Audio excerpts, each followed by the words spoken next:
29টা seat পেয়েও কি বাংলা শান্ত হবে না?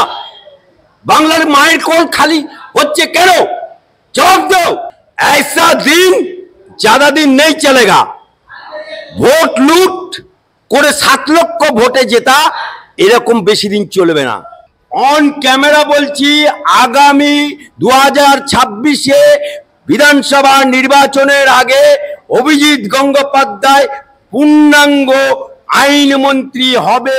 শুভেন্দুর দল, দিলীপ ঘোষের দল, এটা তার তৃণমূল পয়মাল দল না যে তোলা তোলার দল। কে কত তোলা তুলবে? দেখুন, বাংলার বুকে ভোট আসবে আর মানুষ খুন হবে না। ভোট আসবে চমকানো ধমকানো হবে না। ভোট আসবে বিরোধীরা বাড়ি ছাড়া হবে না। তাহলে আর ভোট মানে কি? সারা ভারতবর্ষের নির্বাচন হয়েছে। এটা তো পশ্চিমবাংলার নির্বাচন না, এটা সারা ভারতবর্ষের নির্বাচন।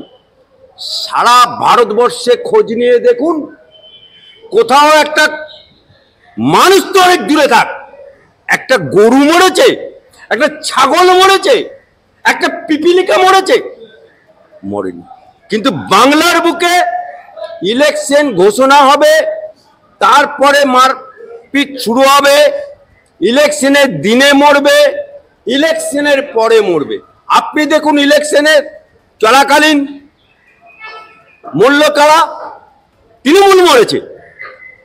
কাটুয়া লোকসভার কেতুগ্রাম থানার আন্ডারে আনকোনা অঞ্চলে, সেখানে তৃণমূলের একটা কর্মী মরে গেল, যদিও সে মুসলমান। আবার ভোট পরবর্তীতে আপনি দেখুন, মালদাতে একজন খুন হয়ে গেল। কারো না কারো তো মায়ের কোল খালি হচ্ছে। এই যে তৃণমূলের লোকেরা, এটা তৃণমূলের কালচার, এটা বলবো না। বামপন্থের আমলেও এরকম হতো, কিন্তু বামপন্থ আমলে হয়েছে বলে তৃণমূলের আমলে হতে হবে এরকম তো কোনো কথা নেই। কিন্তু আমরা কি দেখতে পেলাম? বামপন্থ যে কাজটা করে গেছে বাংলার বুকে, তৃণমূল অতি বাম সেজে সেই কাজটাই করছে। আজকে মারছে মুসলমান, মরছে মুসলমান, জেল কাটছে মুসলমান। নেতা হচ্ছে মমতা ব্যানার্জি, অভিষেক ব্যানার্জি। এই জায়গাটা আজকে লোকসভা নির্বাচনে আপনি দেখুন, মুসলমানরা গদগদ হয়ে ভোট দিল। লক্ষ্মীর ভান্ডারে মায়েরা, বুবুরা, খালারা, আম্মাজানরা ভোট দিল, দিয়ে মমতা ব্যানার্জি জিতে গেল। আজকে ভোটের রেজাল্ট কি বলছে? আলালের ঘরের দুলাল মমতা ব্যানার্জির ভাইপো, ডায়মন্ড হারবার কেন্দ্রের অভিষেক ব্যানার্জি, যে কিনা মহামান্য নির্বাচন কমিশনের কাছে এফিডেভিট করে জমা দিয়েছে। তার বাড়ি নেই, ঘর নেই, দোন নেই, গাড়ি নেই, কিচ্ছু নেই। প্রধানমন্ত্রী আবাস যোজনার ঘর দিতে হবে। সে এমন ভাবে আবার 2019-এ লিখলো ওর বইয়ের নাম রুচিরা ব্যানার্জি, আর 2024-এ লিখছে রুজিরা নারুলা। আজকে বাংলার বুকে সন্ত্রাস থেকে শুরু করে আজকে সন্দেশখালীর লোকেরা আত্মনাদ করছে, চিৎকার করছে। আজকে ভারতীয় জনতা পার্টির কর্মীরা বিভিন্ন জায়গা থেকে এসে কলকাতায় আশ্রয় নিচ্ছে। তারা বিভিন্ন জায়গায়, আজকে কোন জায়গায় হামলা হচ্ছে না, কোন জায়গায় হামলা হচ্ছে না, এর দায়টা কে নেবে? এর দায়টা কে নেবে? নেবে মমতা ব্যানার্জি? কেন নেবে না? তারা তো 29টা সিট পেয়েছে। 29টা সিট পেয়েও কি বাংলা শান্ত হবে না? বাংলার মায়ের কোল খালি হচ্ছে কেন? জবাব দাও বাংলার মুখ্যমন্ত্রীকে। আজকে 29টা সিট পেয়েও আজকে বিরোধীদেরকে চমকাতে হচ্ছে, ধমকাতে হচ্ছে, বাড়ি ছাড়া হচ্ছে। কেন হবে? আবার কি আমাদের আদালতে মামলা করতে হবে? এই যে রাজ্য জুড়ে এত ক্ষতি হচ্ছে বিজেপি কর্মীরা ঘর ছাড়া হচ্ছেন, এই বিজেপি কর্মীদের এই ক্ষতিপূরণ সেটা কে করবে? দেখুন, যার মায়ের কোল খালি হয়ে যায় সেই কোল পূরণ করা কারোর পক্ষে সম্ভব না, কোনো সরকারের পক্ষে সম্ভব না, কারোর পক্ষে। কারণ যে মায়ের কোল খালি হয়ে গেল, সেই মা সন্তান হারা হলো, যে বোনটি বিধবা হয়ে গেল, তার মাথার সিঁদুরটা কে পড়াবে? আজকে এই যে অশান্ত হচ্ছে বাংলা, যে সরকারে থাকে উনি তো মেদিনীপুরে হেরে গেছে বলে ডিএমকে পরিবর্তন করে দিচ্ছে। উনি মেদিনীপুরে হেরে গেছে বলে, ওনার দলের দুটো সাংসদ হেরে গেছে বলে, ভারতীয় জনতা পার্টির সাংসদরা জিতেছে বলে আজকে সেখানে ডিএম পরিবর্তন করে দিচ্ছে, আইসি পরিবর্তন করে দিচ্ছে, এসপি বদল করে দিচ্ছে, অর্থাৎ কোনো জায়গায় ছাড়ছে না। উনি 42 পেতে চাই, তাহলে ভারতবর্ষের গণতন্ত্র বলে কিছু থাকবে না, বাংলায় গণতন্ত্র বলে কিছু থাকবে না, শাসকের আইন চলবে, শাসক যা বলবে তাই করবে, বিরোধী বললে কিছু থাকবে না। আজকে বিরোধীদেরকে মারছে, ধরছে, কাটছে, ঘর জ্বালিয়ে দিচ্ছে, পুড়িয়ে দিচ্ছে। আর কতদিন বাংলার মানুষ এটা সহ্য করবে? তাহলে কি মমতা ব্যানার্জি চাইছে বাংলার বুকে রাষ্ট্রপতি শাসন জারি হোক? মমতা যদি মনে করে যে রাষ্ট্রপতি শাসন জারি হবে, তাহলে কিন্তু মমতা ব্যানার্জির খাটিয়া খাড়া হয়ে যাবে। এমনিতেই আলালের ঘরের দুলাল 7 লক্ষ ভোটে জেতা মেম্বার অফ পার্লামেন্ট, একটা বুথে 946 খানা ভোট পড়েছে, 931 খানা, একটা পেয়েছে ভারতীয় জনতা পার্টি, আর বাকি সমস্ত ভোটটা পেয়েছে আলালের ঘরের দুলাল তৃণমূল। সেখানে সিপিএম এর এজেন্ট ছিল, সেখানে আইএসএফ এর এজেন্ট ছিল, তারা পর্যন্ত ভোট দিল না। তাহলে কি পরিমাণে দুধে জল মিশিয়েছে এটা বাংলার মানুষ দেখতে পাচ্ছে। এরপরও বাংলা শান্ত হচ্ছে না, এরপরও বাংলা শান্ত হচ্ছে না। কবে বাংলা শান্ত হবে? কবে বাংলা শান্ত হবে? এই 70 বছরের বুড়ি বাংলার 12 বছরের মুখ্যমন্ত্রী কাছে আমি প্রশ্ন করতে চাই যে কবে বাংলা শান্ত করবে তুমি? জেলিয়াখালীর মহিলারা আমাদের কাছে ভয়াবহ অভিযোগ করেছেন যে তাদের রড দিয়ে মারা হয়েছে, খুন করার হুমকি দিচ্ছে। ওনাদের জন্য আপনারা কি ভাবছেন? দেখুন, আজকে জেলিয়াখালীর মা বোনেরা যে আর্তনাদ করছে, এ আর্তনাদ বৃথা যাবে না। ऐसा दिन ज्यादा दिन नहीं चलेगा। ভোট লুট করে 7 লক্ষ ভোটে জেতা এরকম বেশি দিন চলবে না।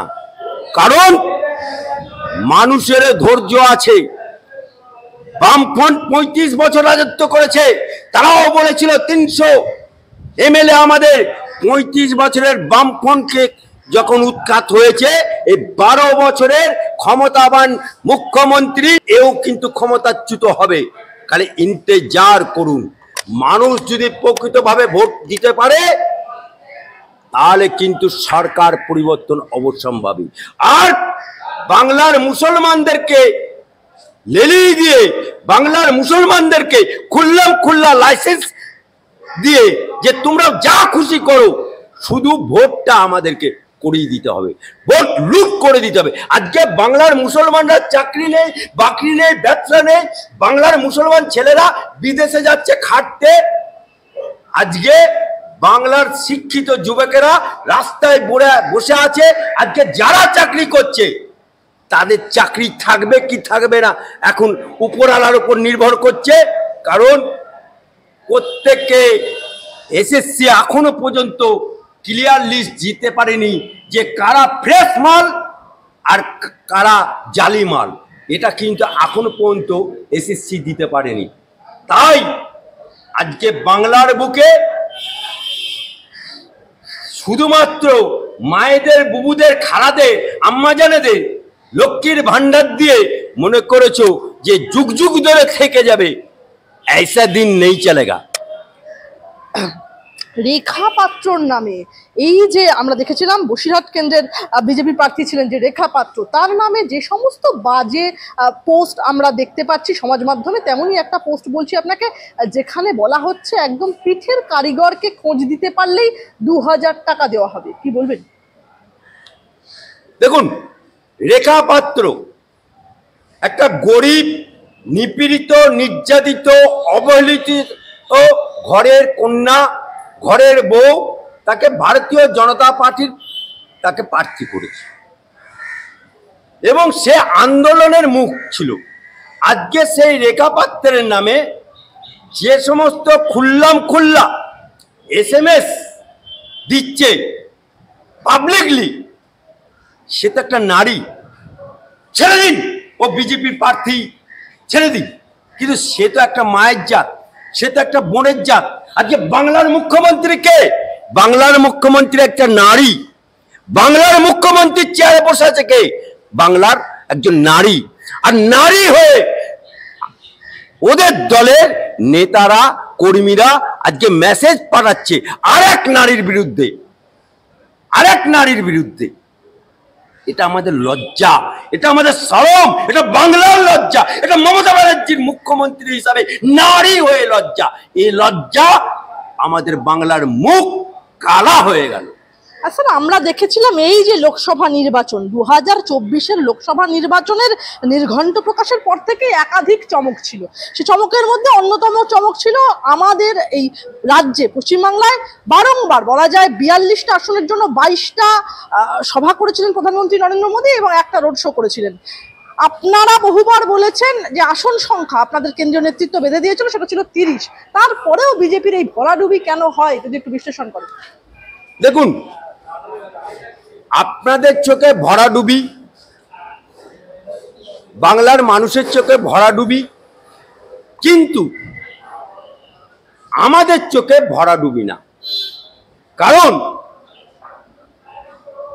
বাংলার বুকে যখন ভারতীয় জনতা পার্টি খেলতে নামছে, সেই খেলাটা শুরু করছে 65% হিন্দুকে দিয়ে আর 35% মুসলমানকে বাদ দিয়ে। অর্থাৎ 65% হিন্দুকে নিয়ে যখন সে মাঠে খেলতে নামছে, 35% বাদ, মুসলমানরা বাদ।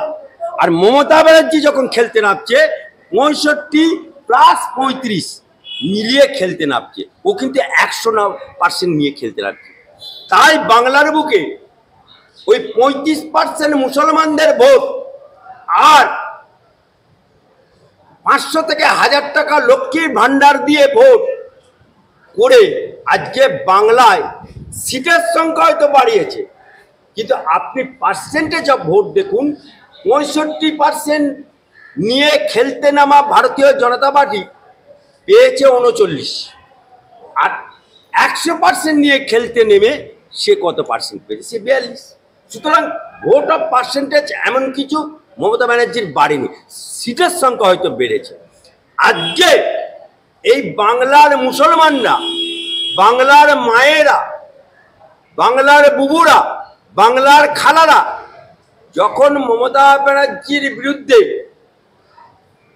ময়দানে নেমে যাবে এবং ভারতীয় জনতা পার্টি যেটা মোদিজি বলেছে সবকা সাথ, সবকা বিকাশ, সবকা বিশ্বাস, এই তত্ত্বের উপর বেস করে ভারতীয় জনতা পার্টিকে যখন মুসলমানরা বিশ্বাস করবে এবং মূল স্ট্রিমে যখন আসতে শুরু করবে, তখন এই তৃণমূল নামক দলটিকে খুঁজে পাওয়া যাবে না। কারণ এই মমতা ব্যানার্জি এখন থেকে, মমতা ব্যানার্জি কি বলছিল বিধানসভার নির্বাচনে? বাংলার মেয়েকে চাই। আর লোকসভাতে কি দেখতে পেলাম? এই বাংলার মেয়ে যখন নরেন্দ্র মোদী, অমিত শাহরা বাইরে থেকে আসছিল তখন বলছিল বহিরাগত। আজকে মমতা ব্যানার্জিকে জিজ্ঞেস করতে চায়, ও আলালের ঘরের দুলাল অভিষেক ব্যানার্জি, তাকে জিজ্ঞেস করতে চায়, কীর্তি আজাদ পশ্চিম বাংলার কোন মাটিতে জন্মে বর্ধমান দুর্গাপুরে প্রার্থী হলো। আজকে ইউসুফ পাঠান বাংলার বহরমপুরের কোন মাটিতে জন্মেছিল? হ্যাঁ, সে আজকে গুজরাট থেকে আমদানি করে তুমি তাকে প্রার্থী করলে। আজকে শত্রুঘ্ন সিনহা বিহারি মাল, সেটা বাংলায় তুমি আবির্ভাব করে তাকে জিতালে। অর্থাৎ যখন নরেন্দ্র মোদী, অমিত শাহ বাইরে থেকে এসে বক্তব্য রাখছে, তখন তারা হয়ে যাচ্ছে বহিরাগত।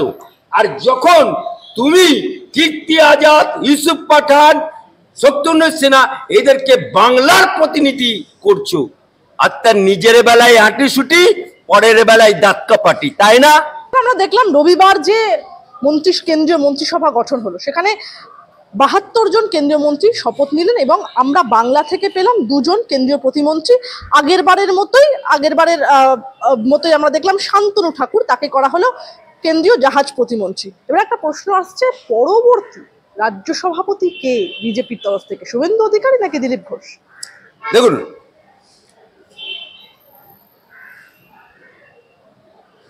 গতবারে যখন মোদিজি শপথ নিয়েছিল তখন কিন্তু 2টো কেন্দ্রীয় মন্ত্রী করেছিল, রাষ্ট্রমন্ত্রী।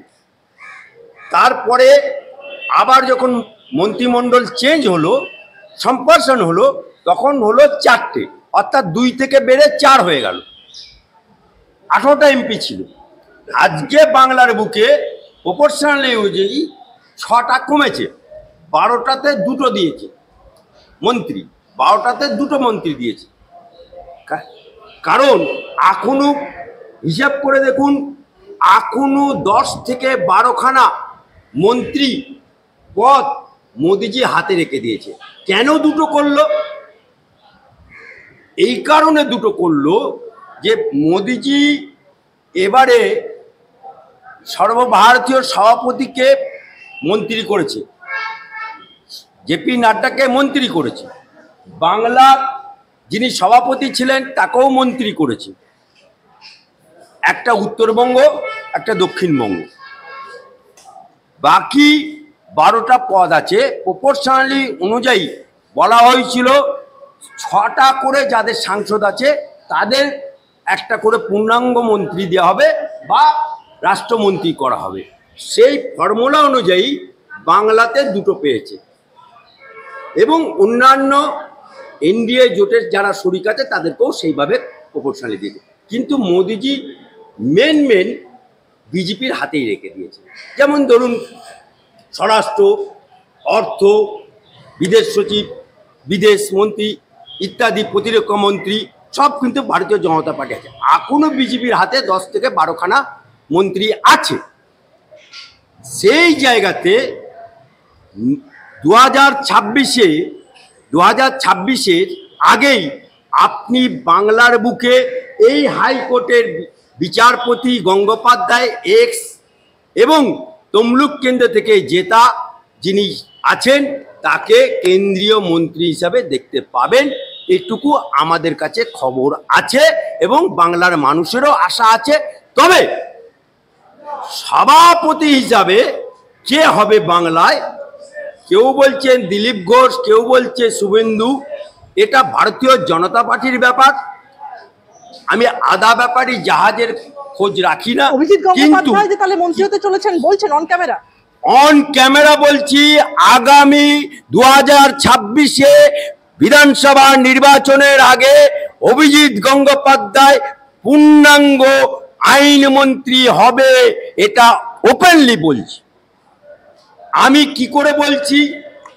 আমি একজন হাইকোর্টের আইনজীবী, আমি চাইব আমার কোর্টের প্রাক্তন বিচারপতি যারা বলেছিল আও ময়দান মে আও, তারা আজকে সেই তাদের বিরুদ্ধে বিচারপতি গঙ্গোপাধ্যায় এখনো 6 মাস ছিল সে চাকরি, সেটা ছেড়ে দিয়ে ওই ময়দানে গেছিল এবং ময়দানে শুধু গেল না, ময়দানে গেল ভারতীয় জনতা পার্টির টিকিটে লড়লো এবং ওদের ওই দেবাংশু, যাকে নাকি ওদের নেতা নেত্রীরা বলল আল্লাহর অংশ, রামের অংশ, ভগবানের অংশ, কত কি বলল, সে কার অংশ হলো আমি জানি না। এটুকু বলতে পারি, ভারতীয় জনতা পার্টির প্রার্থী অভিজিৎ গঙ্গোপাধ্যায়ের কাছে 70,000 ভোটে হেরেছে তমলুকের মানুষকে আমরা সেলুট জানাই।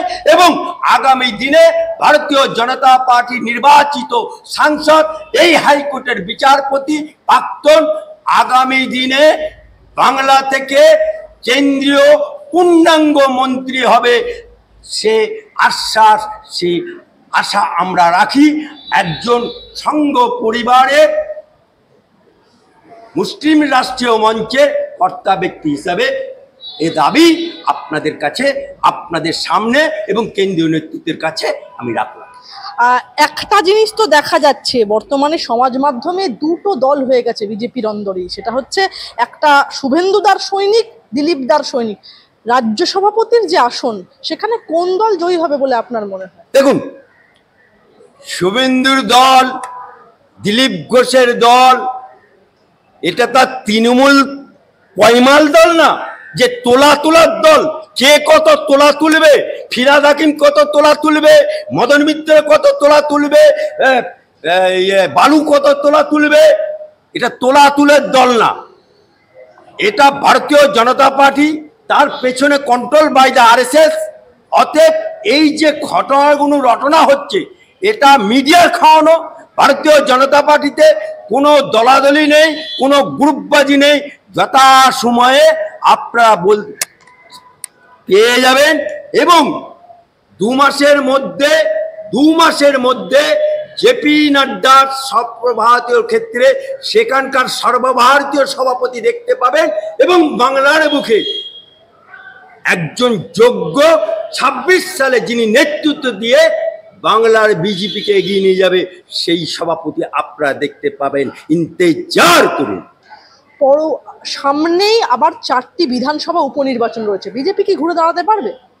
দেখুন, বিধানসভা উপনির্বাচনে সাধারণত শাসক দল যেত। বিভিন্ন আঁকড়া দেখুন, বামপন আমল থেকে 35 বছরের বামপন আমল থেকে বর্তমানে 12 বছরের আমল পর্যন্ত শাসক দল বিধানসভা উপনির্বাচনে যেতে। কেন যেতে? প্রথম হচ্ছে শাসক দল ক্ষমতায়, দ্বিতীয় হচ্ছে একটা দুটো উপনির্বাচনে MLA-তে পরিবর্তন করে সেখানে সরকার পরিবর্তন হয় না। এবং আপনারা দেখুন যে মুর্শিদাবাদে যে উপনির্বাচন হয়েছিল সাগরদিঘিতে, সেখানে বামফ্রন্ট সমর্থিত কংগ্রেস সিম্বলে জেতা যে MLA-টা বাইরন বিশ্বাস জিতে গেল। জেতার পরে কি হলো, সেখানকার মানুষদেরকে কি করলো, লক্ষ্মীর ভান্ডার মায়েরা বুবুরা পায়, সেই মায়ের বুবুদের ভোটে আজকে ক্ষমতায় আছে। সেই মায়েদের বুবুদের খালাদের বাইরন বিশ্বাস MLA বিরোধী পক্ষ হয়েছে বলে বন্ধ করে দিল। তারপরে বাইরন বিশ্বাস দল ভেঙে যখন তৃণমূলে জয়েন করলো, তারপরে 1 সপ্তাহের মধ্যে আবার চালু হয়ে গেল লক্ষ্মীর ভান্ডার। এই যে জুজুর ভয়টা ওরা দেখায়, অর্থাৎ চমকে ধমকে পুলিশ দিয়ে ইত্যাদি করেও যখন হয় না, তখন লক্ষ্মীর ভান্ডার বন্ধ করে দিয়ে বা বাইরন বিশ্বাসকে জব্দ করে তাকে নিজের কোলে টেনে নেওয়া, এই কালচারটা বাংলার বুকে মমতা ব্যানার্জি দল এবং ওদের আলালের ঘরের দুলাল সেই অভিষেক ব্যানার্জি এটা আমদানি করেছে। তাই এই উপনির্বাচনে যেহেতু সরকার পরিবর্তন হবে না, তাই বিরোধী পক্ষ ভালো ফলের আশা করে না। কিন্তু যেহেতু বিরোধী পক্ষ, তাই দাঁতে দাঁত দিয়ে লড়াই করবে। নবান্নের নানা ফাইল নির্দেশিকার খবর বাইরে চলে যাচ্ছে, সন্দেহ খোদ মুখ্যমন্ত্রীর, কি বলবেন? সেটা মুখ্যমন্ত্রীর ব্যর্থতা। তার খবর যদি বাইরে বেরিয়ে যায়, সেটা সেই সরকারের ব্যর্থতা। সেটা সেই মন্ত্রীর ব্যর্থতা। সেখানে বেরিয়ে যাচ্ছে, কি করে বেরোচ্ছে, কেমন করে বেরোচ্ছে, ডায়ে বেরোচ্ছে, জানলা দিয়ে বেরোচ্ছে, না ভেন্টিলেটর দিয়ে বেরোচ্ছে, না সদর দরজা দিয়ে বেরোচ্ছে। মমতা ব্যানার্জির হাতে তো অনেক কিছু, আইবি, এসবি, কত কি আছে। মমতা ব্যানার্জির হাতে কি না আছে। ওই মমতা ব্যানার্জি কি বলেছিল না একটা প্রশাসনিক বৈঠকে, ওই আরাবুলকে বলেছিল, এই আরাবুল বলছে, দিদি আমার এখানে একটা জীবনতলায় বাস স্ট্যান্ড চাই। বাস, তুই তো বোম মারিস। শওকত মোল্লা, এই শওকত মোল্লা, তুই তো বোম মারিস। বাস, তাহলে দিদির এমএলএ বোম মারে, সেটা যদি খবর থাকে, সেটা যদি তার কাছে ইনফরমেশন থাকে, তাহলে তার ঘর থেকে, মুখ্যমন্ত্রীর নবান্ন থেকে জানলা দিয়ে খবর বেরিয়ে যাচ্ছে, না ভেন্টিলেটর দিয়ে খবর বেরিয়ে যাচ্ছে, না দরজা দিয়ে বেরিয়ে যাচ্ছে, সেটা মমতা ব্যানার্জি তদন্ত করে দেখুক। মমতা বন্দ্যোপাধ্যায় নবান্নের প্রশাসনিক বৈঠকে দাবি করছেন যে প্রশাসন আরো সক্রিয় হলে লোকসভায় মিলত বাড়তি 3-4টি আসন। মমতা ব্যানার্জি তো বলেছিল আমাকে 42-এ 42 চাই, তা 42-এ 42 হয়নি। তার মানে কি, মমতা ব্যানার্জি এটা বোঝাতে চাইছে যে মমতা ব্যানার্জি জনগণের উপর বিশ্বাস করে না। মমতা ব্যানার্জি বিশ্বাস করে কাকে? মমতা ব্যানার্জি হয়ে দালাই লামা করে কারা? এই বাংলার পুলিশ, বাংলার বিডিও, বাংলার এসডিও, বাংলার ডিএম, বাংলার হারমাত বাহিনী, অর্থাৎ জনতা জনার্দনের উপর মমতা ব্যানার্জির আজ আস্থা নেই। আজকে জনতা জনার্দনের উপর মমতা ব্যানার্জির ভরসা নেই। আজকে মমতা ব্যানার্জি হয়ে গেছে ডিপেন্ডেবল পুলিশের ওপর। আজকে মমতা ব্যানার্জি নির্ভরশীল হয়ে গেছে ভিডিওর ওপর। আজকে মমতা ব্যানার্জি নির্ভরশীল হয়ে গেছে মুসলমানদের উপর। আজকে মমতা ব্যানার্জি নির্ভরশীল হয়ে গেছে মায়েদের বুবুদের দেওয়া লক্ষ্মী ভান্ডারের উপর। মুখ্যমন্ত্রী আরো বলছেন দুকুল বাঁচিয়ে চলছেন অনেক অফিসার, কি বলবেন?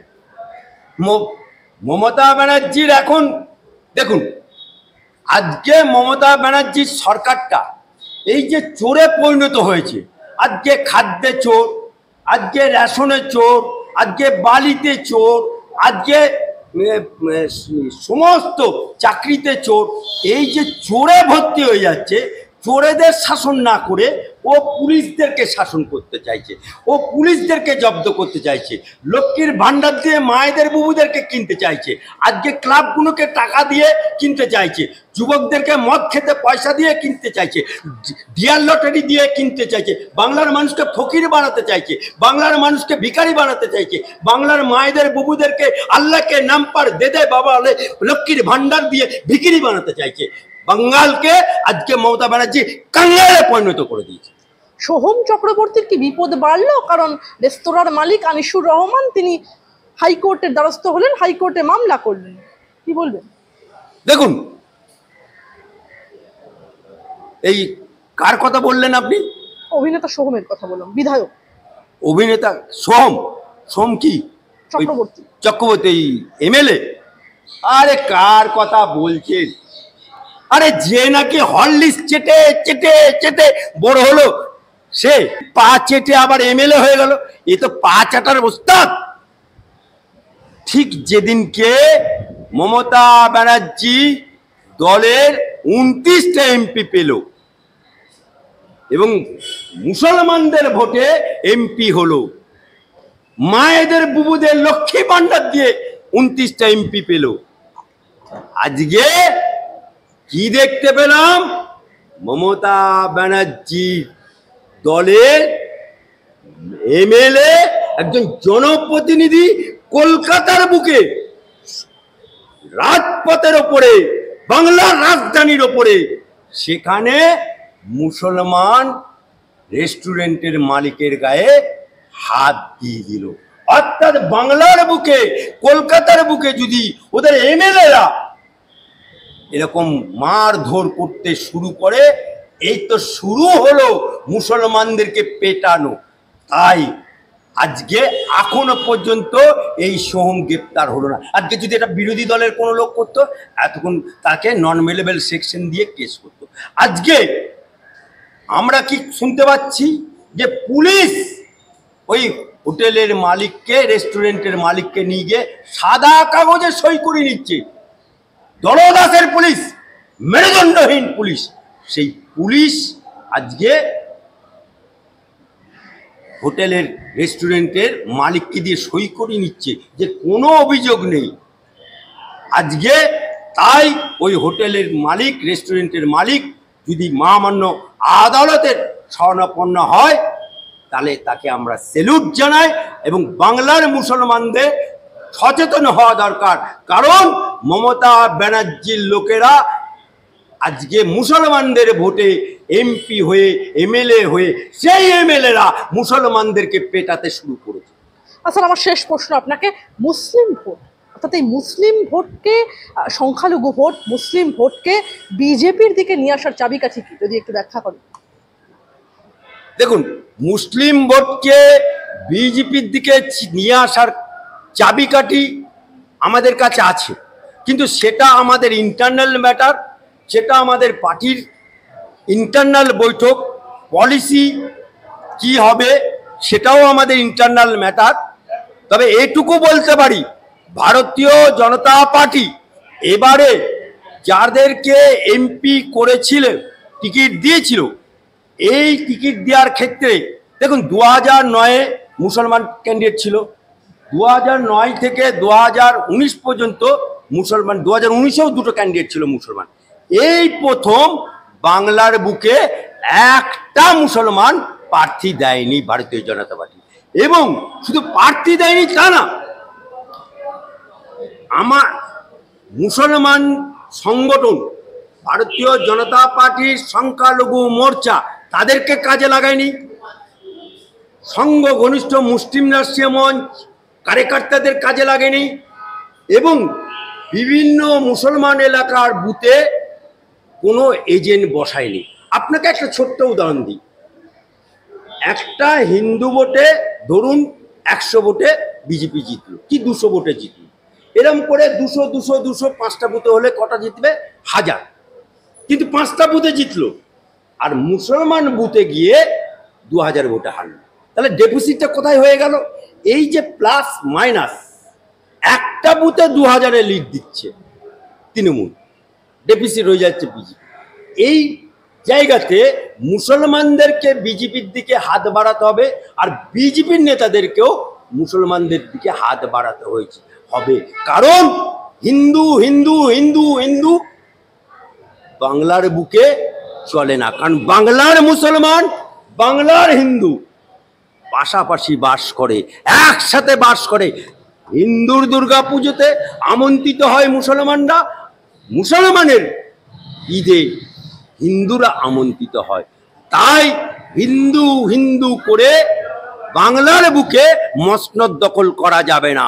তাই বাংলার বুকে হিন্দু মুসলমানের সাথে যৌথভাবে 100% নিয়ে ময়দানে নামতে হবে ভারতীয় জনতা পার্টি।